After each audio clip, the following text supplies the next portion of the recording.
शेतकरी मित्रांनो नमस्कार. प्रथम तर आपण मागच्या द्राक्ष पिकामध्ये कोणत्या पद्धतीचं तणनाशक वापरावं या व्हिडिओला जो काय प्रतिसाद दिला त्याबद्दल मी तुमचा आभारी आहे. आणि आज आपण त्याच व्हिडिओला पुढे कंटिन्यू करतोय आणि तणनाशकाच्या पुढे जाऊन 2026 मध्ये द्राक्ष पिकामध्ये आपण कोणत्या पद्धतीनं काम करायला पाहिजे या अनुषंगाने हा व्हिडिओ करतोय. पण तत्पूर्वी मागच्या व्हिडिओच्या अनुषंगाने 2 ते 3 प्रश्न जे उपस्थित झालेत त्याला आपण काही उत्तर देतोय. तर यामध्ये पहिलं मित्रांनो, मागच्या व्हिडिओमध्ये ज्या बायर कंपनीच्या तणनाशकाचा मी उल्लेख केला आहे अलाइन प्लस, हे तणनाशक लागणीनंतरच्या पहिल्या 3 वर्षापर्यंतच्या बागेला चालत नाही. तर लागणीच्या नंतरच्या 3 वर्षाच्या बागेमध्ये याचा उपयोग कृपया कुणीही करू नये. दुसरा विषय, माझ्या तणनाशकाच्या व्हिडिओला खूप साऱ्या लोकांच्या कमेंट अशा होत्या की आमच्या बागेमध्ये लवाळा खूप मोठ्या प्रमाणावर आहे आणि याचा बिमोड कसा करावा किंवा याचा नायनाट करण्यासाठी कोणत्या पद्धतीचं तणनाशक वापरायला पाहिजे. तर मित्रांनो, काही गोष्टी समजून घ्या. लवाळा जे आपल्या द्राक्ष पिकामध्ये आहे याचं शास्त्रीय नाव हे सायपरस रोटुंडस असं आहे. याला मातीमध्ये 7 ते 8 गाठी असतात आणि हा कंट्रोल करण्यासाठी सगळ्यात जिद्दी असं तण आहे. त्यामुळं कोणत्याही तणनाशकाच्या एक वेळच्या वापरानं हे तण बिलकुल जाणार नाही. कारण या तणाच्या प्रकारासाठी द्राक्ष बागेमध्ये लेबल क्लेम असलेलं कोणतंही तणनाशक आज मितीस बाजारात उपलब्ध नाही. मग याच्यासाठी तुम्हाला प्लॅन करणं आणि तो प्लॅन योग्य पद्धतीने अंमलात आणणं हीच एकमेव गुरुकुल्य असणार आहे की तुम्हाला तुमच्या बागेतलं लवाळा तणनाशक घालवण्यासाठी. मग लवाळा तणनाशक घालवण्यासाठी आपण कोणत्या पद्धतीचा प्लॅन करायला पाहिजे. एक तर या तणासाठी वापरलं जाणारं तणनाशक हे आंतरप्रवाही असायला पाहिजे. मग याच्यामध्ये तुम्ही ग्लायफोसेट घटक असणाऱ्या तणनाशकांचाच उपयोग करू शकता. मग याच्यामध्ये राऊंडअप आहे, सुमिनारा आहे किंवा मेरा 71 आहे. आणि याचा उपयोग करत असताना नेहमी तुम्ही तो फॉस्फरिक ॲसिड आणि स्टिकरच्या बरोबर करणं खूप गरजेचं आहे. आता मुळात हे आंतरप्रवाही तणनाशक कोणत्याही परिस्थितीत तुमच्या द्राक्ष पिकावर गेलेलं चालणार नाही किंवा तुमच्या द्राक्ष पिकामध्ये ते गेलं तर त्याचे साईड इफेक्ट तुम्हाला नव्याने वेगळे भोगावे लागतील. म्हणून जमिनीलगतच्या फुटी काढून आणि वारा शांत असताना या तणनाशकाचा उपयोग करणं खूप फायदेशीर राहील. एक वेळच्या फवारणीनंतर कधीही तुमचा लवाळा जाणार नाही. याच्यासाठी तुम्हाला 2 ते 3 महिन्यातनं असं 1 वर्षाच्या सायकलमध्ये 3 ते 4 वेळा लवाळ्याची उगवण क्षमतेची तीव्रता किती आहे हे तपासून फवारणी घेणं गरजेचं आहे. तर मित्रांनो नमस्कार, मी विशाल पाटील आणि तुमचं सगळ्यांचं स्वागत आहे स्वामी समर्थ कृषी उद्योगी आपल्या यूट्यूब चॅनलमध्ये. मित्रांनो, आज आपण जो व्हिडिओ करतोय हा व्हिडिओ आहे 2026 मध्ये द्राक्ष व्यवस्थापनामध्ये कोणते बदल करणं गरजेचं आहे. कारण 2025ला ज्या गोष्टी केल्या त्याच गोष्टी जर आपण 2026 मध्ये करायला लागलो तर निश्चितच त्याचा परिणाम आपल्या उत्पादनावर होणार आहे. आणि हे होऊ नये म्हणून आजचा आपण व्हिडिओ करत आहे. आणि माझी विनंती आहे की या व्हिडिओच्या शेवटपर्यंत राहा आणि तुमच्या मनात असणाऱ्या कोणत्याही शंकाबद्दल मला कमेंट करा. तर मित्रांनो, मागच्या वर्षीची परिस्थिती ही वेगळी होती. मागच्या वर्षी आपल्याकडं साधारण 13 एप्रिलला पाऊस चालू झाला होता आणि या पडणाऱ्या पावसामुळं आपल्या पुढं 2 मेन समस्या होत्या. त्यामध्ये एक, आपल्या बागेमध्ये बागा कवळ्या अवस्थेत होत्या आणि त्यावेळी आपल्या बागेला डावणी या रोगापासून वाचवणं, करपा या रोगापासून वाचवणं आणि त्या द्राक्ष पिकाच्या काडीची मॅच्युरिटी करणं हे आपल्या पुढं सगळ्यात मोठं आव्हान होतं. आणि या वर्षीची परिस्थिती 2026 मधली आज आपण व्हिडिओ करतानाची 30 जूनची परिस्थिती ही पूर्णपणे वेगळी आहे. आज ही द्राक्षाच्या बेल्टमध्ये खूप साऱ्या भागात पाहिजे तेवढ्या मोठ्या प्रमाणावर पाऊस झाला नाही. मग मागच्या वर्षीच्या प्रॅक्टिसमध्ये आणि या वर्षीच्या प्रॅक्टिसमध्ये काय गल्लत होऊ शकते. तर मित्रांनो, मागच्या वर्षी तुमच्याकडे पाऊस सतत पडत असल्यामुळं तुम्ही तुमच्या द्राक्ष पिकाला पाणी दिलं नाहीत तरी चालत होतं. पण या वर्षी तशी परिस्थिती नाही. या वर्षी पाऊस हा अत्यंत कमी असल्याकारणानं तुम्ही तुमच्या द्राक्ष पिकाला तुमच्या शेड्यूलनुसार तुमच्या मातीची वॉटर होल्डिंग कपॅसिटी तपासून किंवा तुम्ही तुमच्या पिकाच्या बाबतीत जो पाणी देण्याचा एक तुमचा पॅटर्न आहे त्या पॅटर्नच्या अनुषंगानं तुम्ही पाणी हे द्यायला पाहिजे.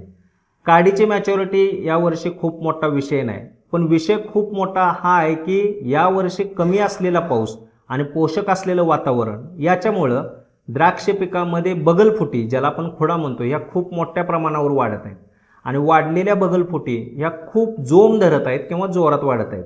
मग यापूर्वीच्या आपल्या प्रॅक्टिस अशा होत्या, आपण द्राक्ष पिकामध्ये 1 ते 2 वेळेला खोडा करून घेत होतो, या बागला काढत होतो आणि त्यानंतर या बगला काढण्यासाठी आपण काहीही काम करत नव्हतो. त्यावेळी त्या गोष्टी चालत होत्या, कारण मित्रांनो 1 ते 2 वेळ तुम्ही बगला काढल्यानंतर तिसऱ्या चौथ्या वेळी येणारी बगल तिच्यावर सततच्या पावसाळी वातावरणामुळं कोणत्या ना कोणत्या पद्धतीच्या रोगाचा किंवा किडीचा प्रादुर्भाव होत होता आणि ती बगल शेंडा तिच्या जळल्यामुळं आहे तिथं स्टॉप होत होती. पण यावर्षी जर तुम्ही सर्वच द्राक्ष बागायतदारांच्याकडे बघितलं तर त्यांच्याकडं खूप चांगला निकोप आणि निरोगी वाढणारा खुडा आहे किंवा बगलफुटी आहे. मग अशा वेळी जर तुम्ही या बगलफुटी योग्य वेळेत काढून नाहीत घेतल्या तर तुमच्या द्राक्षाच्या काडीमध्ये जे निर्माण झालेलं स्टोरेज आहे या स्टोरेजचा उपयोग करून या बागला वाढणार आहेत आणि त्याचा परिणाम हा तुमच्या भविष्यातल्या उत्पादनावर होणार आहे. मी अजूनही सांगतोय की यावर्षी सर्वच द्राक्ष बागायतदारांना खूप चांगला माल मिळणार आहे. म्हणजे ज्याची कामाची क्वालिटी ए आहे त्याला पण चांगला माल मिळणार आहे आणि ज्याची कामाची क्वालिटी एकदम लो आहे त्यालाही चांगला माल मिळणार आहे. फरक असणार आहे प्रत्येकाच्या प्रति एकर टनेजमध्ये आणि हे प्रति एकर टनेज तुम्हाला जर चांगलं मिळवायचं असेल तर बदललेल्या परिस्थितीनुसार तुम्ही तुमच्या द्राक्ष पिकामध्ये बदल करणं गरजेचं आहे. यामध्ये सगळ्यात पहिलं महत्त्वाचं काम आहे तुम्हाला तुमच्या बगला किंवा खोडा हा वेळच्या वेळी काढायचा आहे. दुसरी गोष्ट आहे यावर्षी पावसाचं प्रमाण कमी असल्यामुळं तुमच्या मूळच्या पानावर रोगांचे स्पोर्स खूप कमी आहेत. पण तरीसुद्धा तुम्हाला आता तुमच्या बागेमध्ये बोर्डोच्या फवारण्या घेऊन आहे ती पानं मजबूत अवस्थेत टिकवायची आहेत. म्हणजे जसं आपण सांगतोय की बोर्डोच्या 3 फवारण्या 100 लिटर पाण्यासाठी पहिली 250 ते 300 ग्राम मोरचूद आणि 120 ग्राम चुना आणि याच्यामध्ये दुसरं काहीही मिसळायचं नाही स्टिकर सोडून. याच्यामध्ये पोटॅश टाकायचं नाही, सल्फर टाकायचं नाही, दुसरं काहीही टाकायचं नाही. फक्त चुना, मोरचूद आणि स्टिकर या पद्धतीची पहिली फवारणी 100 लिटर पाण्यासाठी 300 ग्राम मोरचूद 120 ग्राम चुना, दुसरी फवारणी 400 ग्राम मोरचूद 160 ग्राम चुना आणि तिसरी फवारणी 400 ग्राम मोरचूद 160 ग्राम चुना किंवा 500 ग्राम मोरचूद आणि 200 ग्राम चुना हे प्रमाण 100 लिटर पाण्यासाठीचं आहे. या पद्धतीचं प्रति एकरसाठी 600 लिटर पाणी आरत परत उलट सुलट पद्धतीनं फवारणी घेण्याची आहे, ज्याच्यामुळं तुमच्या पानाच्या सगळ्या बाजू कव्हर होतील, तुमची बाग चांगल्या पद्धतीनं कव्हरेजमध्ये येईल, प्रत्येक पानावर तुमच्या बोर्डोचा लेअर चांगला बसेल आणि भविष्यात तुमच्या पानावर कोणत्याही पद्धतीचा रोग येणार नाही. अशी फवारणी जर तुम्ही 3 वेळा घेतली तर तुमचं फवारणीचं कामसुद्धा संपून जाईल. आणि यानंतरचा सगळ्यात महत्त्वाचा जो विषय आहे तो म्हणजे मित्रांनो काडीच्या मॅच्युरिटीचा. काडीच्या मॅच्युरिटीसाठी सुद्धा यावर्षीचं वातावरण खूप पोषक आहे. खूप साऱ्या शेतकऱ्यांच्याकडे मॅच्युरिटी खूप चांगली आहे. पण काही शेतकऱ्यांच्याकडे जर पक्वता अजूनही कमी वाटत असेल तर त्यांनी त्यांच्या बागेमध्ये पोटॅशच्या लेवल वाढवाव्या किंवा अधिक उपयोगी अशा खताच्या व्यवस्थापनासाठी त्यांनी त्यांच्या बागेतील पानदेठ परीक्षण करून कोणत्या अन्नद्रव्याची कमतरता आहे हे तपासून त्या अन्नद्रव्याची पूर्तता केली तरी सुद्धा तुमच्या काडीची पक्वता ही चांगल्या पद्धतीनं होऊन जाईल.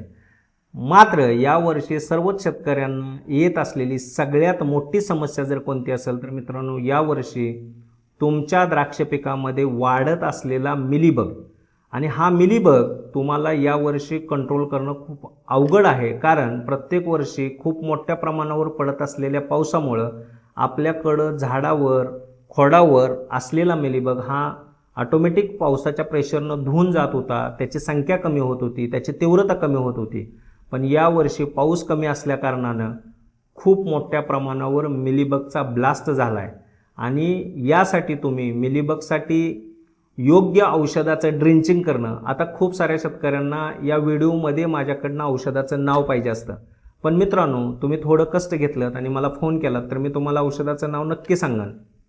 कारण व्हिडिओ बघणारा शेतकरी त्याची बाग हे एक्सपोर्टसाठी तयार करतो का डोमेस्टिक मार्केटसाठी तयार करतो हे मला माहीत नाही. मी एखाद्या औषधाचं नाव या व्हिडिओच्या माध्यमातून घेतलं आणि ते औषध वापरलं गेलं आणि त्याचं जर पुढं जाऊन रेसिड्यू सापडला तर तो त्या शेतकऱ्यासाठी नुकसानीचा विषय ठरू शकतो. म्हणून मिलीबगसाठी तुम्हाला जर योग्य पद्धतीचं प्लॅनिंग पाहिजे असेल तर मला नक्की फोन करा. मी तुम्हाला मिलीबगसाठी काय करायला पाहिजे हे सांगतो. आणि यावर्षी सर्वच शेतकऱ्यांच्याकडनं होणारी एक कॉमन चूक आहे ती अशी मित्रांनो, आत्तापर्यंत गेल्या 3 ते 4 वर्षाचा अनुभव असा आहे की आपल्या बागेमध्ये आपल्या भागामध्ये लवकर पाऊस चालू होत होता आणि चालू झालेला पाऊस आपल्याकडं तणाचं नियंत्रण करण्यासाठी वेळ देत नव्हता किंवा आपण ते करत नव्हतो. मग खूप साऱ्या शेतकऱ्यांचा असा समज आहे की माझ्या बागेत खूप तण जास्त होतं आणि माझ्या बागेतील नायट्रोजन या खताचं व्यवस्थापन योग्य पद्धतीनं झालं, माझ्या द्राक्षवेलीमध्ये अतिरिक्त नायट्रोजन न वाढल्यामुळं मला चांगला माल आला. ही प्रत्येक शेतकऱ्यांची मागच्या 3 वर्षापर्यंतची भावना होती. पण त्याच पद्धतीनं तुम्ही तोच विचार जर आजच्या काळात करत असाल तर तो पूर्णपणे चुकीचा आहे. कारण मित्रांनो, मागच्या वर्षीपर्यंत आपल्याकडे पावसाचं प्रमाण खूप जास्त होतं, त्यामुळं पडलेल्या पावसानं वाढलेल्या नायट्रोजनचं प्रमाण हे विभागून गवत आणि तुमचं द्राक्ष पीक याच्यामध्ये बरोबर वाटणी होत होती. पण ती परिस्थिती यावर्षी नाही. यावर्षी पाऊस खूप कमी आहे, त्यामुळे तुम्ही देत असलेल्या प्रत्येक खतात किंवा पाण्याच्या थेंबात त्या गवताची वाटणी आहे आणि ते गवत तुमचं खत किंवा पाणी एक्स्ट्राचं घेत आहे आणि त्यामुळे तुमच्या द्राक्षवेलीचं पोषण हे कमी होत आहे. म्हणून यावर्षी जसं तुम्ही मिलीबगचं नियंत्रण करणं गरजेचं आहे, त्याच पद्धतीनं तुम्ही तणनाशकाचा योग्य पद्धतीनं वापर करणं किंवा तणाचं व्यवस्थापन करणं हे सुद्धा खूप गरजेचं आहे. तर मित्रांनो, याच पद्धतीचे माहितीपूर्ण व्हिडिओ बघण्यासाठी आमच्या चॅनलला नक्की सबस्क्राईब करा, आम्हाला इन्स्टाला फॉलो करा आणि तुमच्या मनात द्राक्ष पिकामध्ये असलेल्या कोणत्याही समस्येसाठी कमेंट करायला विसरू नका. याचबरोबर तुमच्या द्राक्ष बागायतदार मित्राला हा व्हिडिओ शेअर करायला विसरू नका. धन्यवाद मित्रांनो.